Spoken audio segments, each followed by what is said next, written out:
Laire Drestarastra Pandudewanata lan Widura.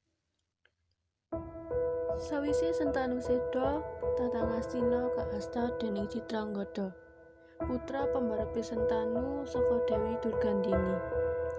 Putra kandunge Sentanu, Bisma, dadi penasihat kerajaan lan bantu ing paprentahan. Citranggada kagungan garwa cacahe loro, yaiku Dewi Ambika lan Dewi Ambalika. Ngastina diserang dening pasukan raseksa kang dipimpin dening Raja Raseksa Sekti kang asmane uga Prabu Citranggada. Lan akhire nyawane Prabu Citranggada ora ketulung. Tata Ngastina dipasutake dening rayine utawa putrane Durgandini kang kapindho yaiku Wicitrawirya. Randhane kakange yaiku Ambika lan Ambalika uga dadi garwane Wicitrawirya. Lagi pirang wulan dadi raja lan dadi garwane Ambika Ambalika, Wicitrawirya seda amarga lara. Saka garwa kapisan lan kapindho Ambika lan Ambalika durung kagungan putra. Dewi Durgandini banjur golek cara kanggo nyambung garis turune Raja Ngastina.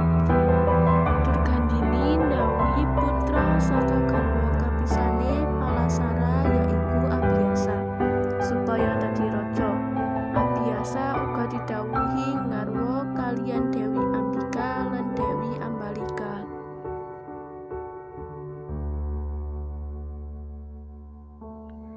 Ambika minangka garwa kapisane Abiyasa mesti nutup paningale nalika nglakoni kewajibane marang Abiyasa.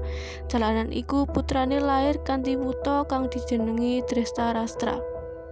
Garwane Abiyasa kang kapindho Dewi Ambalika mesti melengake pasuryane saka Abiyasa lan pucet nalika nglakoni kewajibane marang Abiyasa. Putrane lair kanthi gulu kang kaku utawa tengeng lan raine pucet kang banjur dijenengi Pandudewanata. Kalorone garwane printah dayang istana kang jeneng Drati kanggo nyambung garis turune sing luwih apik. Anak sing dilairke cacat, sikile dawa sisih kang dijenengi Yamawidura utawa Widura.